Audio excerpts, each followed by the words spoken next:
Throughout 2023, Fox 26 will continue to shed a light on the thousands of missing person cases throughout greater Houston area. In tonight's edition of The Missing, Fox 26's Gabby Hart brings you a story of a father who is filled with regret over the last words that he said to his son before he vanished.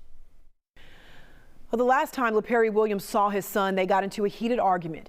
His son stormed off, and Williams says that if he knew that would have been the last time that he would lay eyes on his son, he would have taken a completely different approach.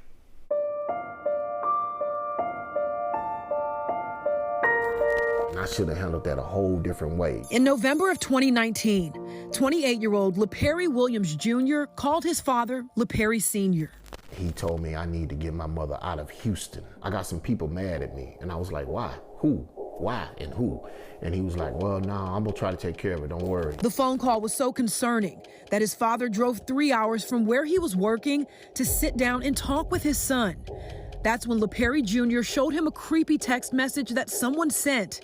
It was a picture of his grandmother's home, where he was also living. I was like, so what's going on with you? You know, and he kind of didn't want to tell me, you know, and he was like, you know, somebody sent me a photo, you know, of this house, like they know where I'm at. And I was like, well, who?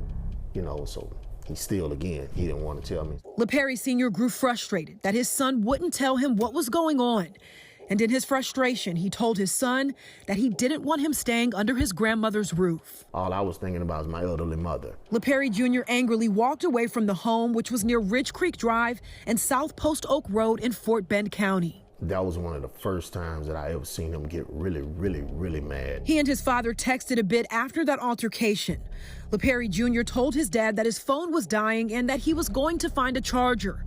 But he was never seen or heard from again. Wondering where you are. You need to check in. You need to hit me. Hey, man, where are you? These are December, April, May. You know, this is birthday. His father spent the next several months texting and calling, thinking that LaPerry Jr. was just mad and would eventually get over it. I would call his phone, it would ring, then go voicemail.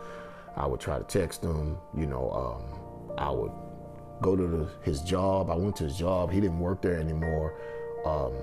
How long had he not been working there?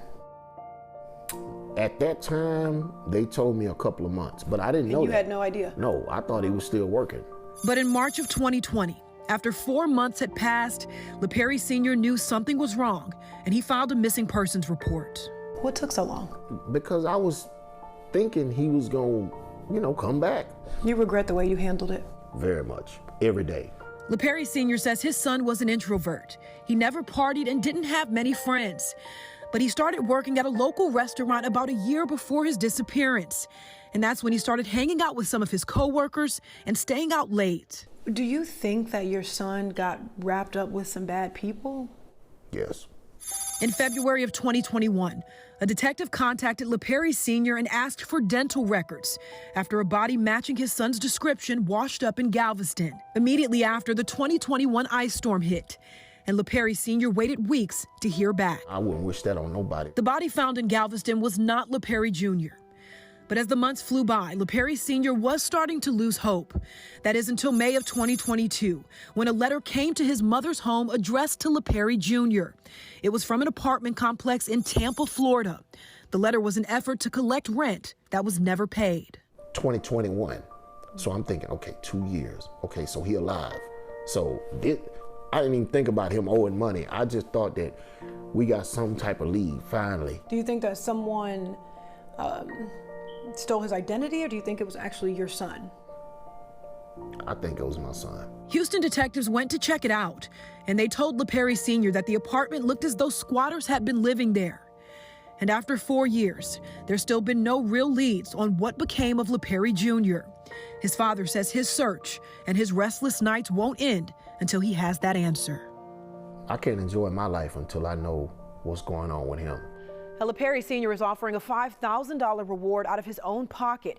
And keep in mind, Crime Stoppers also offers a reward for anyone with tips that leads to these missing people being brought home. So if you know anything about the disappearance of LaPerry Williams Jr., do the right thing. Pick up the phone, call the Houston Police Department, the Texas Center for the Missing, or Crime Stoppers, and help bring that father some closure. For Fox 26 News, I'm Gabby Hart reporting.